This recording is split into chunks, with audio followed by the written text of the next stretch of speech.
아모스 선지자는 호세아 선지자랑 똑같이 활동했던 그 선지자라고 그랬고, 북쪽 이스라엘에서 멸망하기 전에 이제 멸망을 앞두고 있었을 때 활동했던 선지자이기도 하고, 호세아하고 아모스는 여러 면에서 같이 활동했기 때문에 비교가 많이 됩니다. 호세아를 이야기할 때 우리가 사랑의 선지자 이렇게 이야기를 하고요, 아모스 선지자는 정의의 선지자 이렇게 이야기를 하죠. 그래서 구약 성경에 사랑과 정의의 선지자 그러면 호세아 그리고 아모스를 이야기하죠. 예수님이 이 땅에 오셨을 때 예수님이 사랑을 이야기했을 때 정의를 시험했던 적이 있죠. 예수님께서 정의와 사랑을 동시에 만족시킨 예가 이제 가늠한 여인, 붙잡힌 여인을 예수님께서 처리하는 방법을 보고 예수님께서 사랑과 정의를 다 만족시켰다 이렇게 이제 얘기하는데, 사랑과 정의는요 뗄래야 뗄 수가 없는 그런 관계죠. 하나님이 사랑을 말씀하시지만 정의를 항상 가지고 있어요. 그래서 심판하시는 하나님이 반드시 있고, 용서하시는 하나님이 있고, 때리시는 하나님이 있고, 그다음에 싸매시는 하나님이 있고, 그 하나님의 두 측면을 호세아와 아모스가 정확하게 다 보여주죠. 그리고 아모스의 결정적인 또 차이점 하나는, 아모스는 북쪽 이스라엘에서 활동했지만 남쪽 유다 드고아 출신이어서 남쪽에서 북쪽에 올라가 가지고서 활동했던 선지자. 그래서 아모스는 전반적으로 용서를 이야기하는 것보다는 주로 심판하시는 하나님, 때리시는 하나님, 그런 부분에 대해서 많이 이야기하고요. 오늘도 계속해서 7장, 8장, 9장에도 이어지지만 하나님께서 첫째, 둘째, 셋째, 넷째, 다섯째 그러면서 하나님의 심판을 쭉 얘기하고, 마지막에 11절부터 보면 그 위에 이스라엘의 회복이라고 제목이 달려 있죠. 그러니까 마지막에 이스라엘의 회복 하나만 이야기하는 거죠. 자, 그럼 마지막 다섯 번째 하나님께서 심판하시는 장면을 볼까요? 1절부터 이제 보시면 되는데 1절 먼저 볼까요? 내가 보니 주께서 제단 곁에 서서 이르시되 기둥 머리를 쳐서 문지방이 움직이게 하며 그것으로 부서져서 무리의 머리에 떨어지게 하라. 내가 그 남은 자를 칼로 죽이리니 그 중에서 한 사람도 도망하지 못하며 그 중에서 한 사람도 피하지 못하리라. 무시무시한 말씀이 있는데요. 내가 보니 주께서 제단 곁에 섰다라고 되어 있잖아요. 여러분, 제단 곁에 섰다는 얘기는 하나님께서 제단에 서 계신다는 거예요. 제단에. 그러면 성전에 계시는 하나님이죠. 하나님이 뭐 안 계시는 데가 없잖아요. 이곳저곳에 다 계시는데, 무소부지하시니까 뭐 다 계시는데, 하나님께서 성전에 계시는 거예요. 성전에 계시고 제단 곁에 서 있다 그러면 제단은 뭐 하는 곳이에요? 제사 드리는 거잖아요. 양을 잡아서, 소를 잡아서 번제를 드리고 화제를 드리고 속죄제, 속건제 이런 걸 드리는 곳이 바로 제단이죠. 거기서 짐승들을 태워서 드리는 거예요. 여러분, 가장 중요한 행위가 바로 제단에서 이루어지는데, 그 제단 곁에 서신 하나님은 뭐예요? 그 제물을 받으시는 하나님의 의미를 가지고 있거든요. 그런데 여러분, 제단 곁에 서셨다는 얘기는 하나님께서 거기 계시니까 뭐가 흘러나와야 되느냐면, 제단 곁에서 하나님의 은혜가 흘러나와야 되고, 하나님의 자비, 하나님의 그 우리를 사랑하시는 그 사랑, 이런 게 흘러나오는 것이 제단이잖아요. 여러분, 제사를 왜 드려요? 예배를 왜 드려요? 하나님의 은혜를 체험하려고 예배를 드리는 거지. 예배를 드리면서 혼만 나면은 안 되는 거잖아요. 물론 혼도 나야 되죠. 가끔은 못할 때는. 그런데 혼난다고 하는 것은요, 죽일 만큼 혼내는 건 아니에요. 살리려고 혼을 내는 거죠. 그러니까 제단에서는요, 혼나는 것도 은혜고요, 또 하나님의 위로를 받는 것도 은혜고요. 그러니까 제단에서 흘러나와야 되는 것은 무조건 다 은혜가 흘러나와야 되는 거예요. 제단에서 은혜 말고 다른 것이 흘러나오면 안 되거든요. 그런데 하나님께서 그 은혜의 공간, 은혜가 흘러나와야 하는 그곳에서 하나님 뭐 하시느냐? 제단 곁에 서서 뭐 하실까요? 다시 볼까요? 내가 보니 주께서 제단 곁에 서서 이르시되 기둥 머리를 쳐서 문지방이 움직이게 하며 그것으로 부서져서 머리에 떨어지게 하라. 무슨 말이에요? 옛날 우리 교회는 이제 기둥이 없잖아요. 여기 기둥이 없죠. 옛날 교회는 다 기둥이 있었고요. 옛날 제단, 이제 이게 기둥이 없다는 얘기는요, 건축이 발달했다는 뜻이에요. 건축학을 보면 기둥이 이제 사라지는 시대가 오거든요. 여러분, 그런데 옛날 고대 시대는요, 건축이 발달하지 않았기 때문에 기둥이 중간에 있어야 돼요. 옛날 교회 건물도 딱 중간중간에 기둥이 있잖아요. 지금은 이제 그 건축이 발달하니까 점점 넓어지는데 그런데 기둥이 없죠. 큰 체육관 같은 거는요 기둥이 아예 없잖아요. 공법이 발달했기 때문에. 그런데 옛날에는 그게 발달하지 않았어요. 그런데 옛날에 발달하지 않았던 시대에 기둥이 없는 대형 공간이 있는데 그 큰 공간에 하나 딱 유일하게 남아있는 공간이 하나 있는데 그게 어디냐면 로마에 가면 판테온 신전이라고 있는데, 판테온이라고 하는 것은 뭐냐면 판이라고 하는 것은요, 판이라고 하는 것은 만 가지, 천 가지, 만 가지, 뭐 백만 가지 모든 것을 의미할 때 판이고요. 테온이라고 하는 것은 신전을 의미하는 거예요. 그래서 로마에 가보면 판테온 신전을 꼭 가봐야 되는데, 판테온 신전은요 둥그런데 기둥이 이렇게 돼 있고, 그 판테온 신전은 진짜 아무것도 없어요. 그게 그래서 판테온 신전이 건축학적으로 굉장히 유명한 신전이거든요.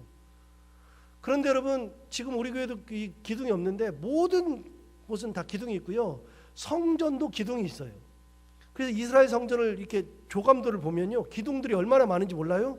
여러분, 대표적으로 이스라엘 성전에 솔로몬이 성전을 세우고 맨 앞에 기둥 2개를 세웠는데 그게 뭐예요? 이름이 나오잖아요. 성경에 야긴과 보아스.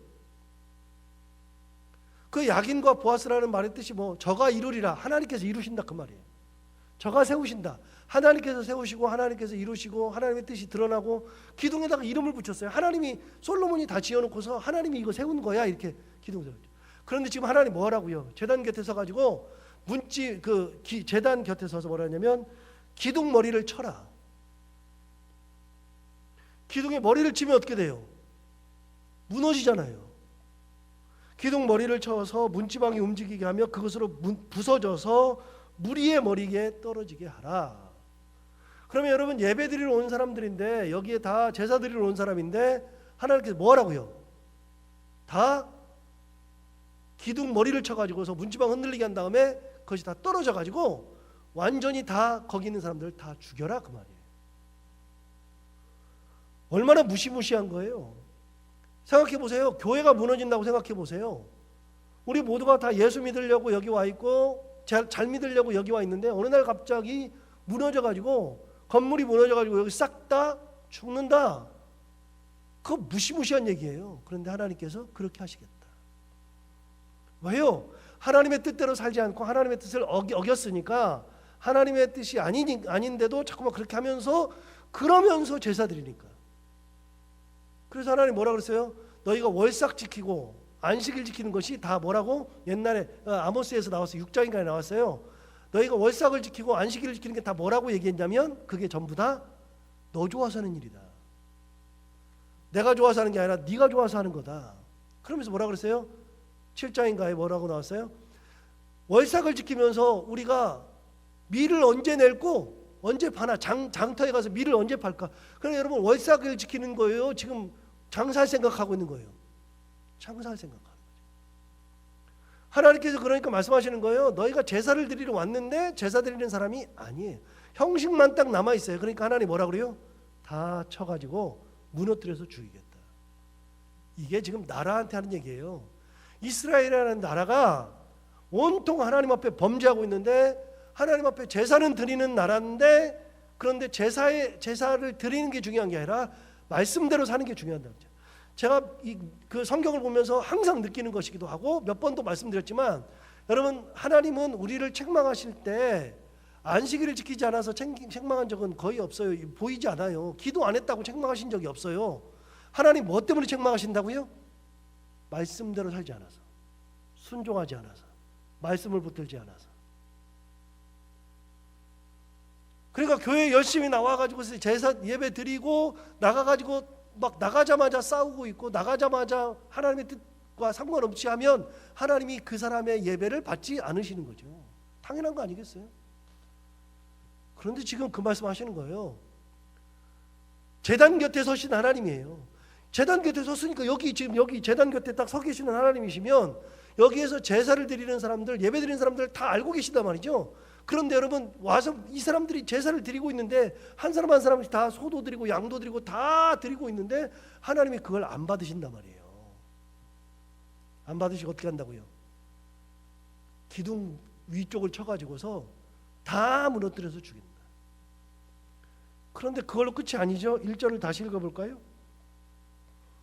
내가 보니 주께서 제단 곁에 서서 이르시되 기둥 머리를 쳐서 문지방이 움직이게 하며 그것으로 부서져서 무리의 머리에 떨어지게 하라. 그 다음 또 뭐라고 나왔냐면 내가 그 남은 자를 뭘로 죽여요? 칼로 죽인대. 누가요? 하나님이. 내가 그 남은 자를 칼로 죽이리니 그 중에서 한 사람도 도망하지 못하며 그 중에서 한 사람도 피하지 못하리라. 그러니까 무너져서 다 죽는데 남는 사람들은 칼로 죽이겠다 그 말이죠. 말씀대로 살지 않으면 이렇게 된다. 여러분, 이들이 만나는 하나님이 어떤 하나님이죠? 지금 이곳에서 제단 곁에 서시는 하나님을 만날 때는요, 우리는 모두가 하나님을 만날 때 이렇게 하나님 앞에 나올 때는요, 은혜의 하나님을 만나러 와야 되는 거예요. 은혜의 하나님을 만나야죠. 자, 성경에서 성경의 인물들이 나올 때 자기가 만난 하나님이 다 다르다 그랬죠. 전부 다 다르다 그랬죠. 아브라함이 만난 하나님과 이삭이 만난 하나님과 야곱이 만난 하나님이 동일한 하나님이지만 자기가 만난 하나님은 다른 하나님이라고 그랬잖아요. 야곱은 어떤 하나님을 만났어요? 야곱은 내가 도망갈 때 나를 붙들어 주신 하나님을 만났잖아요.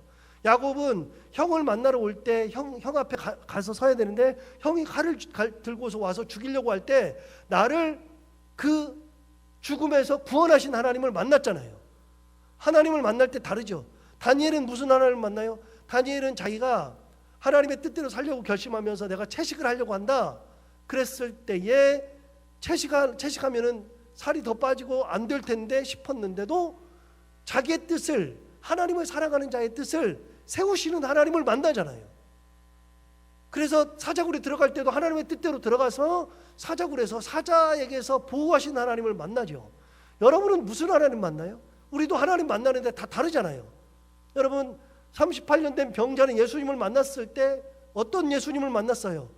나의 병을 고쳐주신 하나님 예수님뿐만이 아니라 내 평생의 한을 녹여내신 예수님을 만나는 거예요.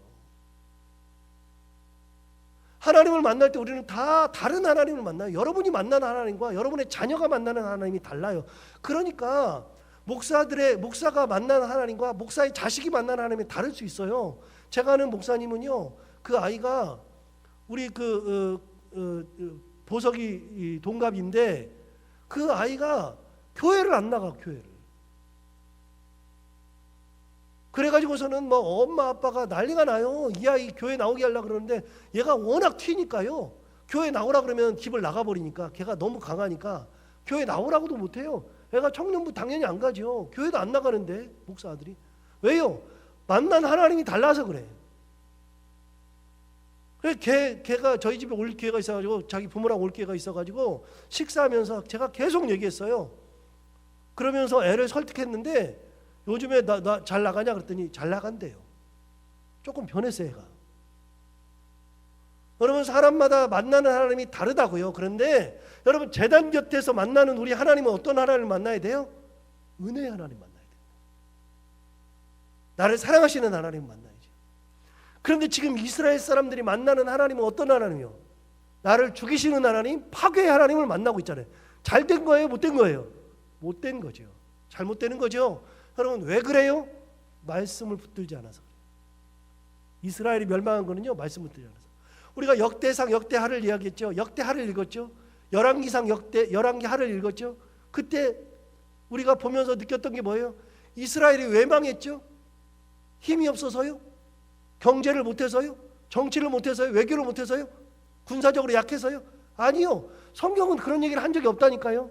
성경은 무슨 얘기를 했어요? 하나님의 말씀대로 살지 않아서 망한 거예요. 어려움이 있어도 하나님의 말씀대로 살았을 때에는 그 어려움을 이기게 하셔요. 하나님께서. 우리 많이 봤잖아요. 하나님께서 극복하게 하시고, 이겨내게 하시고, 넘어가게 하시고, 새로운 것으로 주시고, 더 좋은 것을 주시고. 어려움이 있을 때 하나님을 찾으면 그렇게 가시는데, 그렇지 않고서 내가 내 뜻대로 하고 하나님 말씀 붙들지 않으면 하나님께서 나라를 멸망시킨다. 다시요, 유다는 왜 망했어요? 유다가 외교를 못했어요? 힘이 약해서요? 경제가 안 좋아서요? 정치를 못해서요? 성경은 그런 얘기를 한 적이 한 번도 없어요. 유다가 왜 망했어요? 말씀대로 살지 않아서 망한 거예요. 그럼 하나 물어봐요. 이스라엘이 멸망했어요. 유다가 멸망했어요. 교회 망해요, 안 망해요? 심각한 얘기예요. 교회도 망해요, 여러분. 교회도 없어져요. 이 세상에 없어진 교회들이 굉장히 많고요. 없어져가는 교회들도 굉장히 많고요. 여러분, 교회도 다 망해요. 언제요? 말씀대로 살지 않을 때 교회가 망하는 거예요. 은혜가 사라질 때 교회가 망하는 거예요. 교회가 영원토록 있는 게 아니에요. 여러분 보세요. 제단 곁에 사시는 하나님께서 이스라엘 백성들을 어떻게 한다고요? 기둥 쳐가지고 무너뜨려 죽인다니까요. 뭐 하라고요? 말씀대로 살아라고요. 그래서 칼로, 남은 자는 칼로 죽이는데 어디 숨을 데가 없대요. 그런데 2절부터 보세요. 2절부터 보시면 이 사람들이 숨으로 도망 다녀요. 보세요. 2절부터 4절까지 볼까요? 그들이 파고, 자 1절 마지막을 볼까요? 아까 읽었던데 중간 이후에 1절 중간 이후에 내가 그 남은 자를 칼로 죽이리니 그 중에서 한 사람도 도망하지 못하며 그 중에서 한 사람도 피하지 못하리라. 도망도 못 가고 피하지도 못한대요. 그런데 이 사람들이 피해요. 피하는데 2절부터 피해요. 보세요. 그들이 파고 스올로 들어갈지라도 내 손이 거기에서 붙잡아낼 것이요 그들이 올라갈지라도 내가 거기에서 붙잡아 내릴 것이며 갈멜산 꼭대기에 숨을지라도 내가 거기에서 찾아낼 것이요 내 눈을 피하여 바다 밑에 숨을지라도 내가 거기에서 뱀을 명령하여 물게 할 것이요 그 원수 앞에 사로잡혀 갈지라도 내가 거기에서 칼을 명령하여 죽이게 할 것이라. 어디 숨어요? 1절에 얘기했잖아요. 한 사람도 피할 곳이 없고 숨을 곳이 없다고 말씀하셨는데 어디로 가도 스올로 가도 지옥으로 들어가도 하나님께서 거기서 붙잡아내고 하늘로 올라가도 붙잡아내리고 갈멜산 꼭대기에 숨어도 찾아내고 바다 밑에 숨어도 거기서 뱀을 명령하여 물게 하고 원수에게 잡혀가도 거기서 칼로 죽인다. 숨을 데가 한 군데도 없다.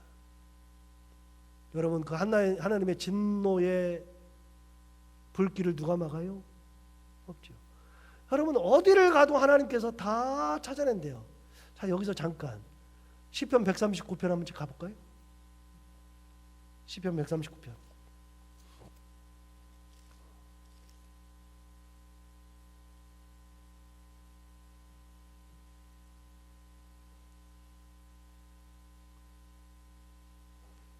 시편 139편을 보시면 다윗의 시 인도자를 따라 부르는 노래 그러고 다윗이 하나님의 위대하심을 이야기하는 거예요. 하나님의 위대하심을. 그런데 우리 1절부터 5절은 너무나도 유명한 거예요. 제가 설교를 2번 했고요. 여호와의 주께서 나를 살펴보셨으므로 나를 아시나이다. 주께서 내가 앉고 일어섬을 아시고 멀리서도 나의 생각을 밝히 아시오며 나의 모든 길과 내가 눕는 것을 살펴보셨으므로 나의 모든 행위를 익히 아시오니 여호와여 내 혀의 말을 알지 못하시는 것이 하나도 없으시니이다. 굉장히 유명한 구절이에요 이게. 그런데 여러분 어디를 보시냐면 7절을 보세요. 7절 내가 주의 영을 떠나 어디로 가며 주의 앞에서 어디로 피하리이까. 내가 하늘에 올라갈지라도 거기 계시며 스올에 내 자리를 펼지라도 거기 계시니이다. 내가 새벽 날개를 치며 바다 끝에 가서 거주할지라도 거기서도 주의 손이 나를 인도하시며 주의 오른손이 나를 붙드시리이다. 여러분 다윗도 이런 얘기를 한 적이 있죠. 내가 주의 영을 떠나서 어디로 가며 주의 앞에서 어디로 피합니까? 그러면서 뭐라 그러냐면 하늘에 올라가도 하나님 거기 계시고 스올에 내려가도 거기 계시고 새벽 날개를 치며 바다 끝에 간다 할지라도 하나님께서 거기서도 계시어서 주의 손으로 나를 붙들어 주신다. 여러분 다윗이 말한 거는 뭐예요? 다윗은 내가 어려움이 있어서 여기로 가고 저기로 가도 하나님이 거기도 계시고 거기도 계셔서 나를 붙들어 주신다고 얘기하는 거예요. 다윗은 반대로 얘기하는 거예요.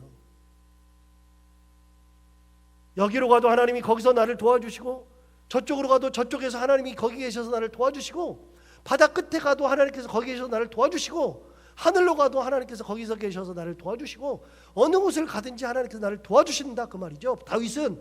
그런데 여러분 아모스 9장에서 있는 말씀은 뭐냐면 하나님께서 네가 어디로 숨어도 내가 너 찾아내서 너 죽인다 그 말이에요. 거꾸로 된 거죠. 똑같은 상황인데 거꾸로죠. 다윗은 어떤 하나님을 만났어요? 도와주시는 하나님, 인도하시는 하나님. 내가 거기 가도 나를 인도하시고 나를 도와주시는 은혜의 하나님을 다윗은 만났고요. 이스라엘 백성들은 하나님 말씀대로 살지 않았던 이스라엘 백성들은 그 은혜의 하나님을 만난 게 아니라 심판하시는 하나님, 죽이시는 하나님을 만나는 거예요. 끝에 가서. 자, 이제 11절부터 보면 하나님께서 회복하시는 장면이 나와요. 그렇다고 여러분 그렇게 때리는 거는 항상 말씀드리죠. 때리는 거는요 버리지 않았다는 거예요. 심판하시는 것은 버리지 않았다는 거예요. 내가 너를 회복시켜 주겠다. 11절 위에 제목을 보시면 이스라엘의 회복, 그래서 회복으로 끝나요. 자, 11절부터 볼까요? 그날에 내가 다윗의 무너진 장막을 일으키고 그것들의 틈을 막으며 그 허물어진 것을 일으켜서 옛적과 같이 세운다. 옛날 다윗이 그랬던 것처럼 내가 다윗의 전을 다시, 무너진 장막을 다시 일으켜 세울 거다. 무너진 데 여기저기 틈새를 하나님께서 막으시고 허물어진 것을 일으켜서 옛적과 같이 세운다. 자, 13절 보세요. 재밌는 표현이 나오세요. 여호와의 말씀이니라. 13절 보라 날이 이를지라 그때에 파종하는 자가 곡식 추수하는 자의 뒤를 이으며 포도를 밟는 자가 씨 뿌리는 자의 뒤를 잇는다. 이게 무슨 말이죠? 다시 읽어볼게요. 그때에 파종하는 자가 곡식 추수하는 자의 뒤를 잇는다. 무슨 말이죠? 파종하는 것은 이렇게 뿌리는 거예요. 씨 뿌리는 거. 씨를 뿌리는 자가 곡식 추수하는 자의 뒤를 이어간대요. 무슨 말이에요? 곡식을 추수하기가 무섭게 파종을 막 한다는 거예요. 너무 잘 되는 거예요. 추수하면 좀 쉬었다 해야 되는데 너무 잘 돼. 너무. 그러니까 추수하는 것을 파종하는 자가 기다리고 있어요. 너 빨리 배. 내가 이게 파종해야 되니까. 그러니까 추수를 막 하고 있는데 추수를 하면서 파종하면서 이렇게 하는 거죠. 은혜가 이러니까, 하나님의 은혜가 임하니까 추수가 끝나면 그 다음에 뭐 할까, 어떻게 할까, 어떻게 될까가 아니라 추수하고 있는데 그 뒤에 파종하는 자가 막 따라가면서 또 파종하고 있어요. 다시 13절이요. 여호와의 말씀이니라. 보라 날이 이를지라 그때에 파종하는 자가 곡식 추수하는 자의 뒤를 이으며, 그 다음 뭐라고 되어 있냐면 포도를 밟는 자가 씨 뿌리는 자의 뒤를 이으며. 무슨 말이에요? 포도를 밟는 자가 씨 뿌리는 자의 뒤를 잇는 건 뭐예요? 포도를 왜 밟아요? 포도주를 만드는 거죠. 포도주. 근데 포도주를 만들면 포도가 다 익어야지 따가지고서 하는 거 아니에요? 그런데 이게 포도주를 만드는데 너무 잘 팔려. 그러니까 포도가 모자라요. 그러니까 포도를 막 밟는 사람들이 다 밟고서 아이고 포도 언제 나와 그러는데, 지금 포도 씨를 뿌리는 사람이 있어요. 포도 씨를 뿌리는 사람 뒤를 막 쫓아가가지고 이거 언제 돼? 이거 언제 돼? 내가 이거 써야 되는데 나 이거 이거 팔지 나한테? 무슨 말이에요? 하나님의 은혜가 뒤따르면 계속해서 은혜가 따르고 또 따른다. 내가 생각하는 것 이상으로 하나님께 은혜가 계속해서 따라온다. 내가 이걸 계획하고서 이걸 해야지가 아니라, 이걸 하고 났는데 그 다음은 뭐 할까가 아니라 그런 생각할 것도 없어요. 하나님의 은혜가 뒤를 따라온다. 저 항상 말씀드리지만 우리 뒤에 뭐가 따라와야 돼요? 하나님의 은혜가 따라와야 된다. 요 얘기잖아요. 그래서 여러분 말씀대로 사는 사람들은요 급하게 마음 먹을 필요가 별로 없다고요. 항상 하나님의 은혜가 따라올 거니까, 하나님께서 붙들어 주실 거니까. 이렇게 이스라엘 회복하겠다고 말씀하시는데 우리의 모든 가정, 여러분들의 가정이 이렇게 하나님의 은혜가 가득해서 뒤가 뒤를 따르는, 곡식을 추수하는데도 씨를 뿌리는 사람이 따라가고, 포도를 밟고 있는데 그러는데도 씨 뿌리는 자가 따라가고, 그런 놀라운 은혜, 그런 은혜가 가득한 믿음의 가정들을 다 만들기를 간절히 소원합니다. 기도하겠습니다. 하나님 아버지, 이제 아모스 선지자의 선지서까지도 다 봤습니다. 참 오랫동안 선지서들을 보고 있는데 선지서를 볼 때마다 느끼는 게 정말 말씀대로 살면 되겠다, 말씀대로만 살아야 되겠다라고 하는 그런 마음입니다. 하나님 아버지, 급하게 마음 먹지 않고 우리가 진짜 하나님의 말씀대로 살려고 결심하고 노력할 때 하나님이 우리에게 은혜를 주시고, 우리가 제단 곁에 하나님 서 계시는 하나님을 만날 때 우리를 심판하시는 하나님으로 만나지 않게 하시고 우리에게 은혜를 베푸시고 자비를 베푸시고 하나님의 그 인도를 허락하시는 놀라운 은혜의 하나님을 만나는 저희들과 저희 가정이 다 되게 하여 주옵소서. 하나님 아버지, 우리의 삶 가운데 간섭해 주셔서 어려움이 왜 없겠습니까? 마음고생이 왜 없겠습니까? 힘드는 게 왜 없겠습니까? 하나님 아버지, 그 어려움이 있고 마음고생도 있고 힘드는 거 있어도 그래도 끝까지 하나님을 붙들고 살기를 결심하고 하나님의 은혜 가운데 살아갈 때 우리가 생각하지도 못하는 놀라운 은혜가 우리를 따를 줄 믿사오니 주님, 우리를 버리지 마시고 우리를 항상 붙드시고 하나님의 은혜 가운데 붙들어 주시는 놀라운 은혜, 사랑하는 우리의 자녀들이 길을 갈 때 우리 자녀들이 가는 길 가운데 하나님께서 빛을 비춰주시고 인도해 주시는 놀라운 은혜가 있게 하여 주옵소서. 하나님 아버지, 오늘도 하루를 살아갈 때 은혜 가운데 우리 삶을 지키시고 해야 되는 것들 잘 감당하게 하시고, 오늘도 만나는 사람들이 누구든지 그들과 함께 하나님의 사랑을 나누며 기쁘고 행복한 하루를 보내게 하여 주옵소서. 예수님 이름으로 기도하옵소서.